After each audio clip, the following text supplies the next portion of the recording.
Shalom sahabat Repa yang terkasih di dalam Tuhan. Kalau kematian datang hari ini, apakah segalanya benar-benar selesai?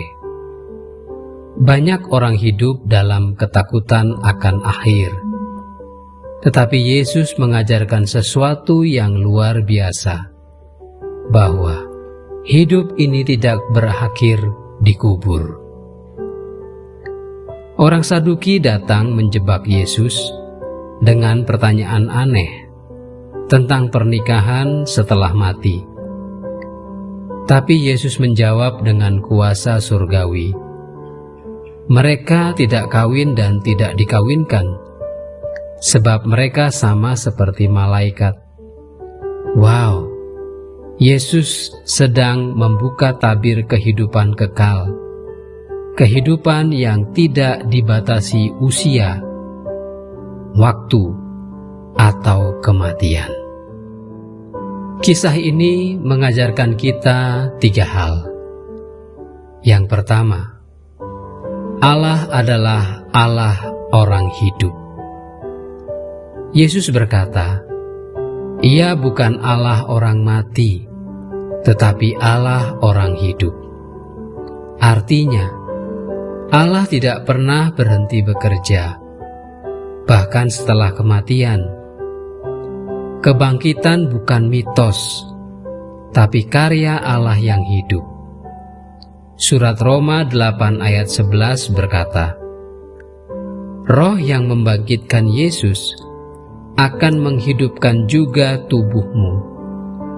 Jadi, saat tubuh kita yang fana ini berhenti, roh kita tetap hidup di hadapan Tuhan. Pelajaran yang kedua, kehidupan kekal adalah kualitas hidup bersama Allah, bukan sekadar lamanya waktu hidup. Injil Yohanes 17 ayat 3. Yesus mendefinisikan hidup kekal sebagai mengenal Allah dan Kristus yang diutusnya. Jadi surga bukan hanya nanti, tapi bisa dialami sejak sekarang, ketika kita hidup dalam kasih dan ketaatan kepada firman. Kalau kamu hidup dekat dengan Tuhan hari ini, kamu sebenarnya sudah mencicipi kehidupan kekal itu.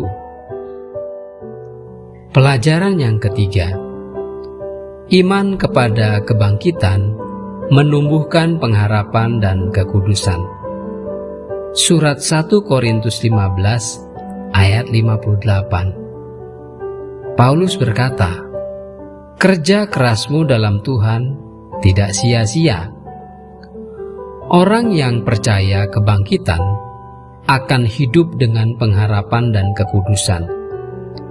Dia tidak takut kehilangan, tidak takut mati, karena tahu akhir hidupnya bukan kegelapan, tapi terang kemuliaan.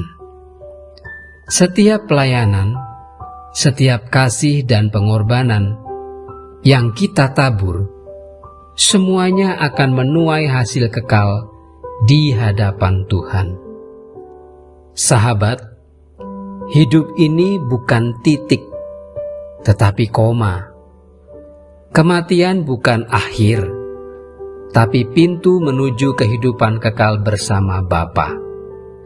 Maka, hiduplah dalam kekudusan dan kesetiaan hari ini, karena kasih-Mu sedang menulis kisah yang akan berlanjut di kekekalan. Tuhan Yesus berkata, Akulah kebangkitan dan hidup, barang siapa percaya kepadaku, ia akan hidup walaupun ia sudah mati. Injil Yohanes 11 ayat 25. Mari kita berdoa.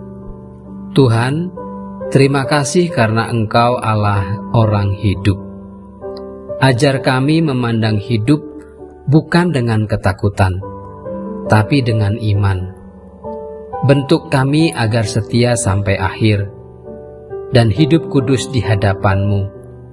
dalam nama Yesus kami percaya, hidup kami tidak berakhir, melainkan kekal bersamamu. Amin. Sahabat, Yesus gak cuma mengalahkan maut, Dia menghidupkan setiap bagian dalam diri kita. Percaya kebangkitan berarti percaya masa depan kita aman di tangan Tuhan. Mari ikuti dan bagikan video ini biar makin banyak orang yang diingatkan bahwa Allah itu Allah orang hidup. Tuhan Yesus memberkati.